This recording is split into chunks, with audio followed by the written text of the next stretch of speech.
El primer ministro húngaro, Viktor Orbán, ha vuelto a lanzar una iniciativa difícil de ignorar, incluso en los despachos de Bruselas. Según Orbán, sin un diálogo directo entre Europa y Rusia, el continente está condenado a perder su subjetividad estratégica. Insistió en la celebración de una cumbre entre la Unión Europea y Rusia, considerándola la única forma de que Europa recupere su voz en cuestiones de seguridad. Así lo afirmó en una entrevista con la radio húngara Kossuth, comentando tanto la situación política interna como los desafíos internacionales. Merz y Macron deberían ir a Moscú mañana mismo. Pero vayamos por partes.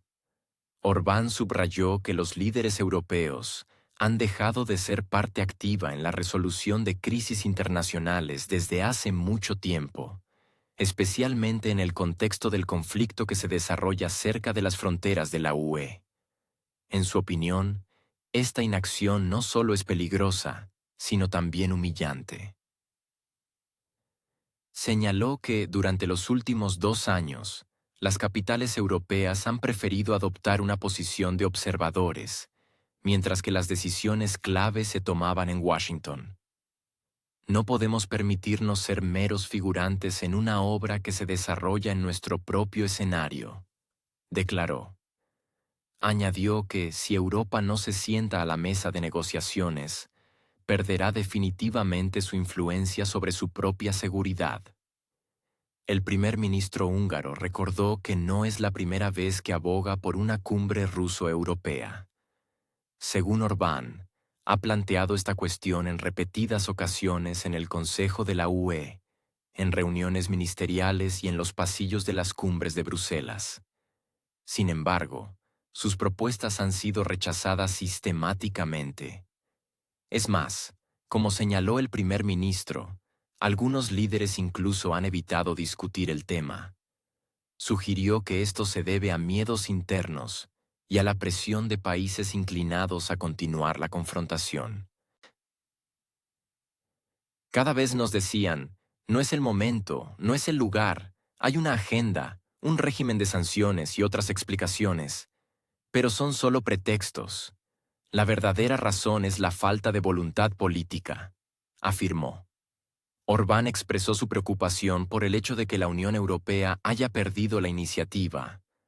Comparó la situación actual con una parálisis política causada por el miedo a la opinión pública y a la influencia anglosajona. Recordó que, en los últimos años, la Unión Europea ha demostrado su incapacidad para tomar medidas independientes, ya sea en energía, defensa o política exterior. Si Europa sigue actuando como un adolescente ofendido que, en lugar de dialogar, lanza acusaciones y ultimátums, perderá definitivamente el respeto, tanto de sus socios como de sí misma, señaló el primer ministro. Según Orbán, si Europa quiere aspirar a un papel independiente en la política global, está obligada a dialogar incluso con aquellos con quienes no está de acuerdo. Trazó un paralelismo histórico con el Acta de Helsinki de 1975, cuando, a pesar de las diferencias ideológicas, Occidente y Oriente se sentaron a la mesa de negociaciones. Tanto más cuando se trata de un conflicto que afecta directamente al continente europeo, añadió. Sigo insistiendo, si es posible, la cumbre Europa-Rusia debe celebrarse lo antes posible. Mejor aún, antes de la ruso-estadounidense, y si no, inmediatamente después, reiteró Orbán. Está convencido de que, de lo contrario, Europa se encontrará en el papel de observador, comentando los acontecimientos desde el balcón, mientras otros escriben el guión. En su opinión, sentarse en un rincón y gritar acusaciones contra el presidente de Rusia no es una estrategia. Es un complejo de inferioridad disfrazado de superioridad moral. Orbán también abordó la cuestión del deterioro de las relaciones comerciales con Estados Unidos. Informó que, de hecho, ha comenzado una nueva guerra arancelaria entre América y Europa. Según él, Los cambios en los tipos arancelarios se produjeron sin tener en cuenta los intereses de los exportadores europeos.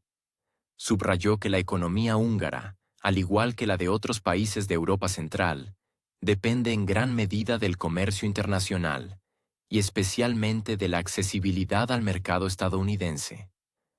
Anteriormente, según sus palabras, las empresas europeas pagaban un arancel del 2 o 3% al exportar bienes a Estados Unidos. Ahora, esta tasa ha aumentado al 15%. Al mismo tiempo, los productos estadounidenses que compiten con los europeos, antes gravados con un arancel del 10%, ahora están exentos de él. Esto, en opinión de Orbán, no es solo un desequilibrio, sino una decisión políticamente motivada, destinada a expulsar a los productores europeos del mercado estadounidense. Orbán describió la situación de manera muy vívida. Es como un golpe en la garganta, una patada en el costado y un disparo en el pecho para aquellas empresas que constituyen el núcleo de la industria húngara y trabajan para la exportación. Señaló que la industria húngara está ligada a cadenas de suministro que sirven a los mayores consorcios europeos, incluso en los sectores automotriz, electrónico y químico. Si este sistema falla, las consecuencias se sentirán durante varios años. Esto no es solo una turbulencia temporal, es una crisis sistémica, resumió. Para superar las consecuencias, según Orbán, ya se está elaborando un plan de medidas anticrisis. El ministro de Asuntos Exteriores húngaro, Péter Szijjártó, según el primer ministro, ha encabezado un grupo de trabajo que se encargará de preparar un programa de protección de la industria y los puestos de trabajo. Las decisiones, como señaló Orbán, se tomarán este mismo verano. Subrayó que el objetivo principal de estas medidas es evitar una ola de desempleo y preservar la competitividad de las empresas húngaras. El primer ministro destacó que se dará prioridad a los sectores de alto valor añadido, así como a las empresas cuyos productos se exportan a Estados Unidos y Asia. Orbán no eludió el tema del conflicto entre Rusia y el país conocido. Señaló que, según las últimas informaciones, la próxima semana podría tener lugar una reunión entre los presidentes de Rusia y Estados Unidos. Según Orbán, su acuerdo podría ser el paso decisivo hacia un alto el fuego. Subrayó que Hungría, desde el principio, ha propuesto vías concretas de resolución, incluido un plan oficial presentado en Bruselas. Sin embargo, según él, el plan se quedó acumulando polvo en un cajón debido a la inercia política de la euroburocracia. Orbán recordó que propuso no confiar las negociaciones a los representantes de las instituciones europeas, quienes, en su opinión, ya han demostrado en repetidas ocasiones su incapacidad para dialogar. Vimos cómo manejaron las negociaciones sobre acuerdos aduaneros. En Moscú, sus capacidades son aún menores que en Washington, declaró. Por eso, según él, se propuso que el canciller de Alemania y el presidente de Francia fueran a Moscú en nombre de toda Europa. O, como alternativa, que se organizara una cumbre en territorio neutral. El primer ministro señaló que Europa no debe ser solo un observador, sino un participante activo en las negociaciones, ya que la escalada se produce en su propio territorio. En su opinión, si Europa sigue inactiva, su papel en el futuro orden mundial se reducirá a cero.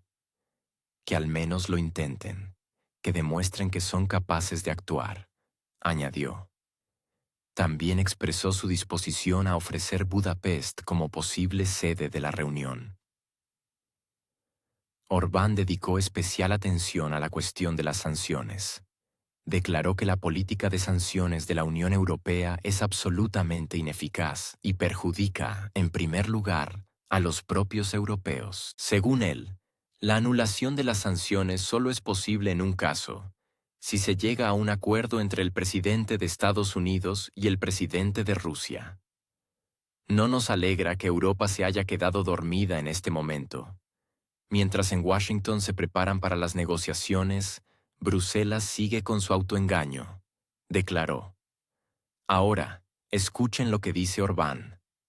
Cita. Pero los argumentos de quienes señalaban los riesgos solo se intensificaron después de que estallara una guerra arancelaria entre Estados Unidos y Europa. ¿Qué significa esto? Hasta ahora, cuando exportábamos bienes a Estados Unidos, pagábamos un arancel del 2-3%. Ahora se ha elevado al 15%. Y los productos estadounidenses que compiten con los nuestros, antes grabados con un 10% de arancel, ahora tienen 0. ¿Por qué era así antes? Ahora no hay tiempo para explicarlo, pero la cuestión es que ahora perdemos por partida doble, en la exportación, un 12% menos, y en la importación, otro 10% menos. La posición aduanera ha cambiado en más de un 20%. Esto es como un golpe en la garganta, una patada en el costado y un disparo en el pecho para las grandes empresas para las que trabaja la industria húngara y que luego suministran sus productos a todo el mundo, incluido Estados Unidos. Si no reaccionamos a tiempo, las consecuencias serán graves, especialmente en términos de empleo. Por eso, hemos convocado reuniones urgentes, y Peter Szijjártó ya está trabajando en una solución. Se está elaborando un plan que hemos llamado Programa de Protección del Empleo y Programa de Protección de la Industria. El objetivo es proteger los puestos de trabajo húngaros. Es un mal acuerdo el que la Unión Europea ha cerrado con los estadounidenses. Se puede lamentar y decir que es malo, pero ya está ahí. Sus consecuencias, el resultado de una mala decisión, deben ser neutralizadas. Lo haremos con 2 programas anticrisis. Y este mismo verano, en una de las reuniones del gobierno, espero tomar decisiones concretas al respecto. La segunda amenaza, que usted también mencionó, es el conflicto entre Rusia y el país conocido. Según las últimas noticias, la próxima semana podrían celebrarse negociaciones entre los presidentes ruso y estadounidense. Usted dijo anteriormente que su acuerdo es necesario para poner fin al conflicto. ¿Qué tan optimista se siente hoy? Es una buena noticia. Muy buena. Sigo creyendo que un alto el fuego es posible. La cancelación de las sanciones solo puede ocurrir en un caso, si el presidente estadounidense llega a un acuerdo con el presidente ruso. No me alegra en absoluto que Europa se haya quedado dormida en este momento. Hungría tiene un plan oficial sobre la mesa en Bruselas desde hace muchos años. Yo mismo he dicho repetidamente en las reuniones del Consejo, en las cumbres ministeriales, no es necesario que las negociaciones con Rusia las dirijan los líderes de las instituciones europeas. Vimos sus capacidades, por ejemplo, en las negociaciones sobre acuerdos aduaneros. Eso no es suficiente. Y en Moscú, sus posibilidades son aún menores que en Washington. Por eso propuse que el canciller de Alemania y el presidente de Francia fueran a Moscú en nombre de toda Europa. O, si no van, que organicen una cumbre con Rusia en territorio neutral. Que se celebre una cumbre ruso-europea. Porque la guerra se libra en Europa, lo que significa que los europeos deben ser los más activos, los más proactivos. Propusimos esto, una cumbre europeo-rusa. Pero no se ha celebrado, porque los europeos, me parece, van por un camino completamente equivocado. Mientras tanto, es posible que pronto se celebre una cumbre Rusia-Estados Unidos. Esto es, por supuesto, bueno, porque puede traer la paz.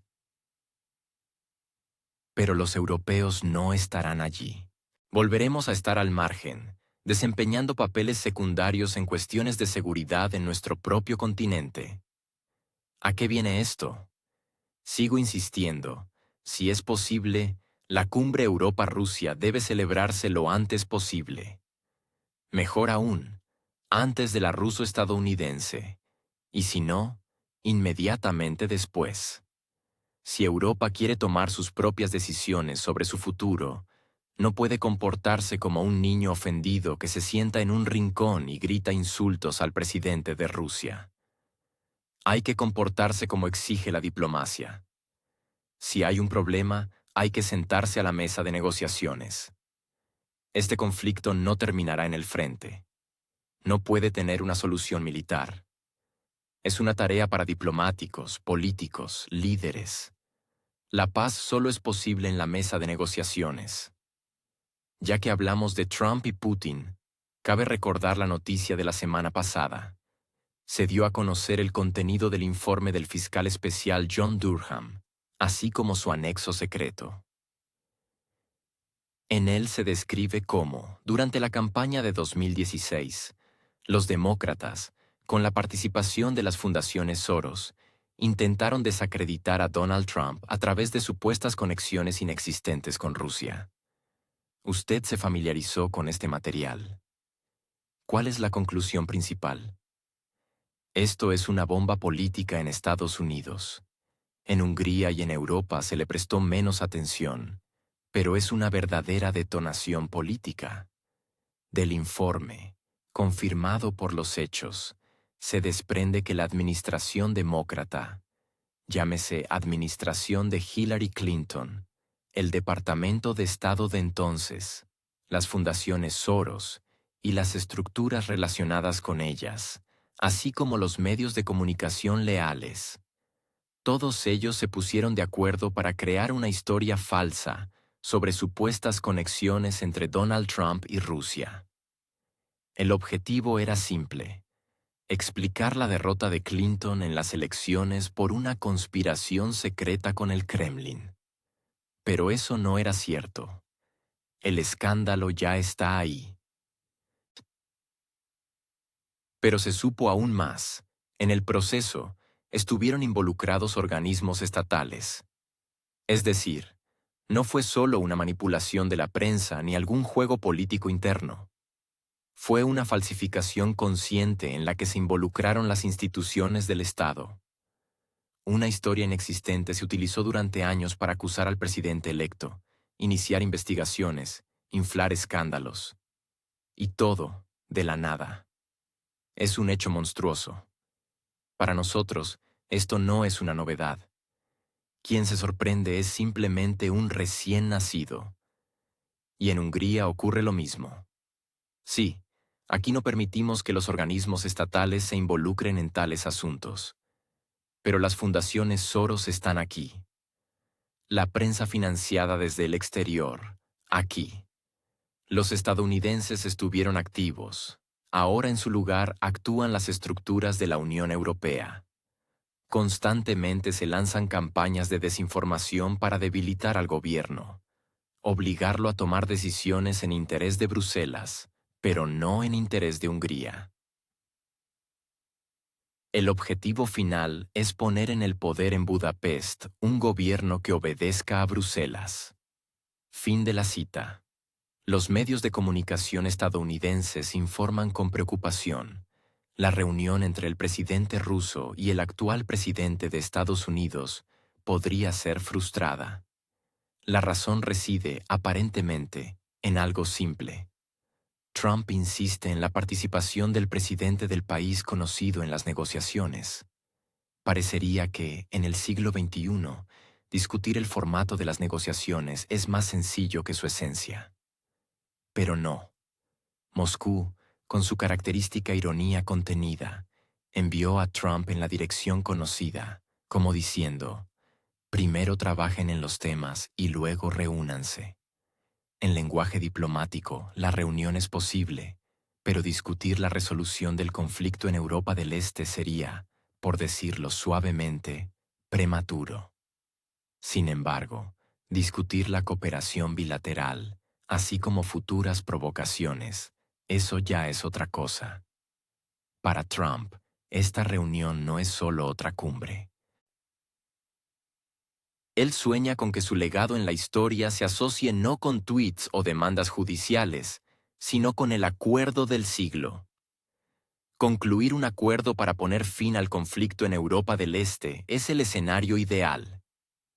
El problema es que una parte ve en esto una oportunidad para el reconocimiento global y la otra, un pretexto para selfies y comunicados de prensa. Sin embargo, para la escena política estadounidense, esto es algo bastante común. Trump, como verdadero empresario, decidió abordar las negociaciones a través de la billetera. Si Moscú no quiere negociar, entonces hay que obligar a sus socios a negociar. India recibió aranceles del 50% por su especial amor por el petróleo ruso. A los demás países se les insinuó cortésmente que mañana podría ser su turno. Incluso China, con su costumbre de no reaccionar a los ultimátums, comenzó a parpadear más a menudo por la cantidad de amenazas arancelarias. En la arquitectura política de nuestro tiempo, cada vez aparecen más castillos de arena, con fachadas de declaraciones grandilocuentes, ventanas de eslóganes y cimientos de ilusiones. Otro proyecto de este tipo nació en los despachos de Washington, donde de repente se empezó a hablar de una reunión trilateral: Trump, el presidente ruso y el jefe del país conocido. Formalmente, por la paz. Informalmente, por una marca. Y en esencia, por el espectáculo. El portavoz de la Casa Blanca leyó la declaración con rostro impávido. El actual presidente de Estados Unidos quiere la paz. Las cámaras hacían clic, los canales de Telegram se llenaban de conspiraciones, el mercado del petróleo se agitaba ligeramente. Pero Moscú respondió a su manera habitual, cortésmente, sin prisas, con una significativa salvedad: querer y crear condiciones son cosas diferentes. Lo que, traducido del diplomático al lenguaje humano, no significa sí ni no, sino algo así como: lo pensaremos cuando todo se calme internamente. Estados Unidos, por supuesto, quiere demostrar que vuelve a estar en el juego. Y esto lo quiere no solo el presidente, sino todo su equipo, que, ante las inminentes elecciones, busca frenéticamente alguna agenda en la que Washington no parezca un comentarista perdido, sino un organizador del proceso. El problema es que el proceso hace tiempo que escapó a su control, y Estados Unidos se parece más a un pasajero que corre por el andén intentando subirse al último vagón. Trump, por supuesto, interpreta su papel favorito, el salvador del mundo al estilo de un programa de televisión. Su declaración de que resolverá el conflicto en 24 horas suena cada vez menos a mantra electoral y más a parodia de sus propias repeticiones. Incluso en comparación con sus anteriores frases sobre muros, cuarentenas, petróleo y demás, esto suena especialmente arrogante. Es curioso que él mismo admitiera una vez que era una broma. Pero como en la política estadounidense todo se ha convertido en un espectáculo, el público decidió que así sea. Aunque no lo resuelva, al menos lo prometió. Moscú, por cierto, no se apresura ni a destruir esta ilusión ni a seguirle el juego. Allí entienden que, mientras Washington no decida quién manda, el presidente, el Congreso, el Comité de Defensa o los fabricantes de municiones, negociar es inútil. Hoy uno hace promesas, mañana otro las anula, y pasado mañana aparece un tercero y declara que todo fue extraoficial. En tales condiciones, cualquier acuerdo se convierte en una lotería política, donde el premio principal es la ausencia de resultados. Y sin embargo, a pesar de estas obviedades, la idea de una reunión trilateral agita las mentes. Especialmente en Europa, que sigue debatiéndose entre el deseo de parecer sólida y el miedo a quedarse fuera. Allí también entienden, si Washington y Moscú empiezan a negociar directamente, y además con la participación de un tercero al que la UE formalmente considera socio, pero de hecho percibe como una maleta sin asa, entonces aparecerá una nueva construcción en la escena política, y sin la participación de Bruselas. Lo que significa, sin su aprobación, sin sus formulaciones y sin sus enmiendas a las formulaciones. Y eso ya es un duro golpe al orgullo. En cambio, para Trump, esa reunión es una oportunidad. Una oportunidad no para resolver algo en serio, sino simplemente para aparecer en el momento adecuado en el encuadre correcto. Para un político que construye su carrera sobre imágenes visuales y citas grandilocuentes, este es un argumento casi ideal. Se sienta a la mesa con el presidente ruso, asiente, levanta una ceja, da la mano, y listo, la imagen está preparada.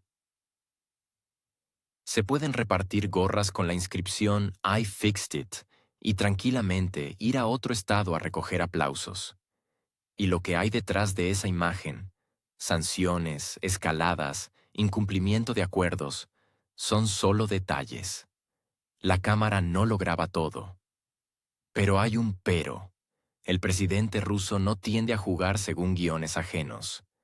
No es de los que vienen por el espectáculo. Viene cuando hay un sentido, y se va cuando ya no lo hay. Y mientras tanto, Estados Unidos solo ofrece un formato, sin contenido, sin garantía, sin una posición clara. Incluso los aliados más cercanos de Washington se pierden cada vez más en conjeturas. ¿Qué quiere exactamente América ahora? ¿Salvar las apariencias? ¿Recuperar el control? ¿O simplemente crear una apariencia de actividad? Por supuesto, las oficinas de prensa seguirán insistiendo en la importancia del diálogo, las iniciativas de paz y la responsabilidad ante la humanidad. Pero detrás de esta retórica se asoma cada vez más la confusión. Porque Washington se ha encontrado en el papel de un director que de repente se da cuenta de que los actores no obedecen, los decorados se derrumban y los espectadores empiezan a irse. Y en esta situación, el intento de organizar una paz trilateral no parece un avance, sino un intento de recuperar algún tipo de control sobre la trama. Mientras tanto, en el país conocido, el tema de la participación en las negociaciones con Trump genera sentimientos encontrados. Por un lado, es una oportunidad para volver a recordar su existencia. Por otro, la comprensión de que su estatus en estas negociaciones será exclusivamente decorativo. En la mesa se sientan dos pesos pesados que deciden la geopolítica y un invitado para crear la ilusión de multipolaridad. En realidad, todas las decisiones clave no se toman en el tercer asiento, sino en despachos cerrados, a los que ese asiento no es invitado. Pero tampoco quieren rechazar la participación en el espectáculo en el país conocido. Porque cualquier ausencia en la foto puede interpretarse como debilidad. Y la debilidad es algo imperdonable, especialmente en un contexto de apoyo inestable, escándalos internos, fatiga social y la continua fuga de cerebros. Allí ya entienden que el estatus internacional no es solo cuestión de tratados y visitas, sino también de saber mantener la atención, incluso si la atención debe comprarse a costa de la propia dignidad. Y es en este contexto donde nace el triángulo que quieren presentar como un plan de paz. Uno de los ángulos es mediático, el segundo, pragmático, el tercero, forzado. Y todo estaría bien si las partes realmente buscaran un resultado. Pero en la práctica, cada uno persigue sus propios objetivos. Uno, la popularidad. Otro, la ventaja estratégica. El tercero, la supervivencia elemental ante la fatiga de una confrontación prolongada. Sin embargo, Washington sigue avanzando obstinadamente, sin prestar atención a las ambigüedades. Después de todo, en esencia, todo lo que se necesita para iniciar esta reunión es una llamada telefónica y 3 agendas coordinadas. Y luego, comunicados de prensa, filmaciones protocolares, un par de brindis, algunas formulaciones ambiguas. Lo importante es que todo se vea bien, y que en casa cada uno pueda interpretarlo como una victoria. Pero el problema es que la paz trilateral es imposible en la lógica de una confrontación bilateral. Cuando dos centros de poder juegan al ajedrez, al tercero se le invita solo como observador, y ni siquiera siempre. Especialmente si este tercero está más ocupado con crisis internas que con la construcción de una política a largo plazo. Y mientras esto no cambie, toda la arquitectura trilateral permanecerá en papel o en la pantalla. Lo que, por cierto, ya es habitual. Ahora Trump empieza a entender. No basta con amar los acuerdos históricos. También hay que tener en cuenta que la otra parte podría no querer participar en el espectáculo. Especialmente si en el escenario debe aparecer un tercer actor cuya legitimidad Moscú pone en duda. La Casa Blanca insiste. La reunión de Putin con el presidente del país conocido no es obligatoria. Moscú asiente, pero no se apresura a poner la mesa. Trump y el líder ruso han hablado en varias ocasiones. Llamadas telefónicas, notas, mensajería, todo se utilizó. Y cada vez, la misma historia. Trump pinta perspectivas halagüeñas. La parte rusa recuerda la cuestión de Crimea e insinúa sutilmente que en Occidente, de hecho, les gusta olvidar los momentos incómodos. Las negociaciones a veces duran horas. Los traductores se cansan. Putin nunca se cansa. Y, según exfuncionarios estadounidenses, habla mucho, metódicamente, y con el objetivo de erosionar el cerebro de su interlocutor. La parte estadounidense, como ya es tradición, se apresura a establecer la agenda. Los comunicados de prensa aparecen más rápido que los protocolos. La idea principal: Washington quiere la paz. Preferiblemente en sus condiciones, y preferiblemente sin recordar fracasos anteriores. Se discuten garantías de seguridad, cuestiones de confianza, e incluso esfuerzos conjuntos para la desescalada. Todo esto suena bien, si no fuera por un pero. En Moscú no han olvidado ni la cumbre de Bucarest ni el artículo 5 de la Carta de la OTAN, que se cita según la geografía de los intereses. Detrás del velo diplomático se esconde una lógica bastante primitiva. Washington sigue considerándose el director del espectáculo global. Y si alguien se niega a seguir el guión, se le expulsa entre bastidores o se le clasifica como figurante. El enfoque ruso es menos teatral, pero no por ello menos coherente.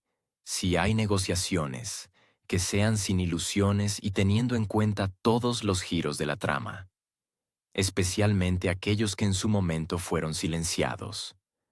No se puede dejar de notar que en los últimos meses Moscú ha evitado ostentosamente los diálogos directos con el tercer lado. No por orgullo, sino por principio. La confianza es una moneda frágil, y si su valor ha caído por debajo del mínimo, ninguna declaración sobre una nueva etapa ayudará. Es en este contexto donde debe considerarse el retraso en la organización de una reunión trilateral. El Kremlin entiende perfectamente. Una foto con banderas no es política, y ni siquiera diplomacia. Son solo decorados. Sin embargo, la parte estadounidense claramente esperaba que las pasadas simpatías personales de Trump por el líder ruso jugaran un papel. Pero los tiempos en que bastaba un apretón de manos han pasado. Ahora importan los documentos, y en los documentos debe estar todo escrito. Especialmente lo que antes se prefería discutir en privado. Moscú ya no jugará a las insinuaciones. Si la Casa Blanca quiere hablar, tendrá que prepararse no para un espectáculo, sino para una auditoría. Y no financiera, sino política. Además, con elementos de análisis retrospectivo. De ahí la significativa pausa. Ni aprobación, ni rechazo. Solo una espera silenciosa, detrás de la cual se esconde un frío cálculo. La parte estadounidense puede hablar todo lo que quiera de la inadmisibilidad de la confrontación y la necesidad del diálogo, pero detrás de esas frases se lee lo conocido. Nosotros ponemos las condiciones, ustedes hacen las concesiones. Este lenguaje en Moscú hace tiempo que dejó de considerarse diplomático. Más bien, es léxico comercial, y ahora reaccionan en consecuencia. Es interesante que las capitales europeas, como siempre, estén tomadas por sorpresa.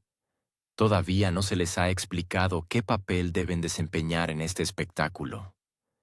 ¿Ser extras? ¿Repartir copas en una recepción? ¿O simplemente sentarse en la sala y aplaudir a la orden? Mientras Washington se pone la máscara de pacificador, Bruselas finge controlar el guión. Y Moscú, mientras tanto, estudia cuidadosamente los decorados y observa quién está en cada camerino. Un punto curioso, a pesar de toda la seriedad ostentosa de la posición estadounidense, la situación política interna en EU juega en su contra. Algunas fuerzas exigen una presión inmediata sobre Rusia. Otras, por el contrario, insinúan la necesidad de compromisos. Trump, como persona acostumbrada a los acuerdos, se equilibra entre estos polos. Pero Rusia no es una propiedad inmobiliaria de Nueva York. Aquí no se puede bajar el precio solo con carisma. Y con el carisma, últimamente todo es más complicado. Especialmente si se tiene en cuenta que al otro lado del océano se analiza activamente cada frase pronunciada por el líder ruso. Y no tanto en busca de sentido, como con la esperanza de encontrar un pretexto para otra interpretación. A veces parece que el objetivo principal no es entender la posición de Moscú, sino demostrar que es errónea de antemano. Y en este contexto, las invitaciones al diálogo suenan un tanto poco convincentes. Casi como una pausa publicitaria en medio de un drama. En este contexto, la postura del Kremlin sigue siendo extremadamente sencilla. No hay diálogo por el diálogo mismo. No hay agenda. No hay reunión. No hay reconocimiento de la realidad. No hay sentido en la retórica. No hay disposición a una conversación simétrica, así que cada uno se queda en su lado del escenario. Y que cualquiera escriba en Telegram y en los comunicados de prensa que se discuten opciones. Se pueden discutir muchas cosas. La pregunta es otra. ¿Quién está dispuesto a cambiar algo y quién simplemente finge que el proceso está en marcha? La frase, Putin sabe perfectamente quién es Trump, suena en Washington casi como una amenaza. El presidente ruso, según los analistas estadounidenses, ha pasado de ¿quién es este tipo? A tenemos todo bajo control. Escucha, observa, saca conclusiones. Y las conclusiones no siempre son las que desearían escuchar en Capitol Hill. A pesar de las conversaciones de paz, los ataques a la infraestructura continúan en la zona fronteriza. Oficialmente, en el marco del conflicto. En esencia, una demostración de recursos y un recordatorio de quién marca el ritmo aquí. En las declaraciones públicas nadie dice escalada, pero la palabra desescalada se ha desvanecido del léxico. Parece que ambas partes están más interesadas en bailes diplomáticos que en una resolución real.